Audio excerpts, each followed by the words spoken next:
বন্ধুরা প্লিজ আমার চ্যানেলটি সাবস্ক্রাইব করুন এবং পাশে থাকা বেল আইকনে ক্লিক করুন। এক সময় নদীর ধারে একটা ছোট্ট গ্রাম ছিল। সেই গ্রামে থাকতো এক মেয়ে, নাম তার মিনা। মিনা গরিব হলেও তার মনটা ছিল একদম চাঁদের মতো উজ্জ্বল।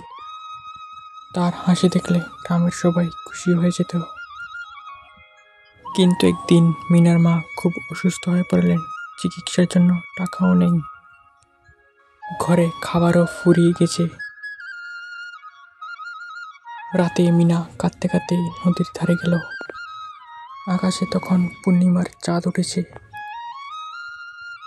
চাঁদের আলো জলে পড়ছে আর নদীটা যেন রূপালি হয়ে গেছে। হঠাৎ নদীর ভেতর থেকে একটা আলোর রেখা উঠল। আলোটা ধীরে ধীরে কাছে এলো আর একটা পরীর রূপ নিল।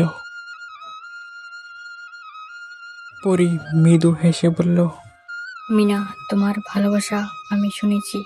তুমি দয়ালু মেয়ে, আমি তোমাকে সাহায্য করব। সেই একটা রূপালি বীজ দিয়ে বলল, আজ রাতে উঠোনের মাঝখানে পুঁতে দিও, কেউ যেন না দেখে।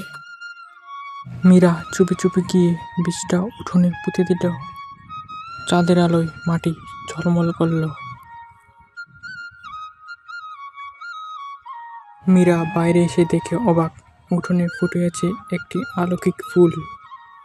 ফুলটা একদম চাঁদের মতো ঝলঝল করছে আর পাপড়িতে রূপালি আলো আর চারপাশে মিষ্টি গন্ধ।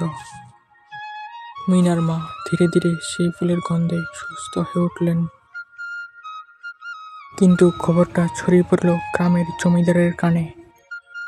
তিনি ফুলটি চুরি করার জন্য মিনার বাড়িতে আসে। তিনি যখন ফুলটি চুরি করবে ঠিক তখনই ফুল থেকে একটা ঝলমল আলো ছড়িয়ে পড়ল।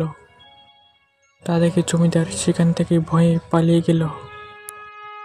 পরী আবার দেখা দিল এবং বলল, চাঁদের ফুল কেবল দয়া ও ভালোবাসার জন্য ফোটে, লোভী হৃদয়ে এর আলো টিকে না। তারপর থেকে মীরা গ্রামের সবার পাশে দাঁড়ালো, ক্ষুধার্তদের খাওয়াতো, অসুস্থদের সেবা করত আর হাসি ভাগ করে নিল সবার সঙ্গে। পূর্ণিমা রাতে উঠোনে আবার ফুটে উঠল চাঁদের নিচে সেই ফুল, আগের চেয়েও উজ্জ্বল এবং অনেক সুন্দর। পরী দূর থেকে বলল, ভালোবাসা ভাগ করলে তবেই আলো ফিরে আসে। মীরার চোখ চাঁদের আলোয়, তার মুখটা যেন চাঁদের ফুলের মতোই ঝলমল করছিল। এই গল্প থেকে আমরা বুঝতে পারি যে ভালোবাসা ও দয়া পৃথিবীর সবচেয়ে বড় জাদু। যে হৃদয়ে ভালোবাসা আছে তার জীবনে আলোয় ভরে যায়।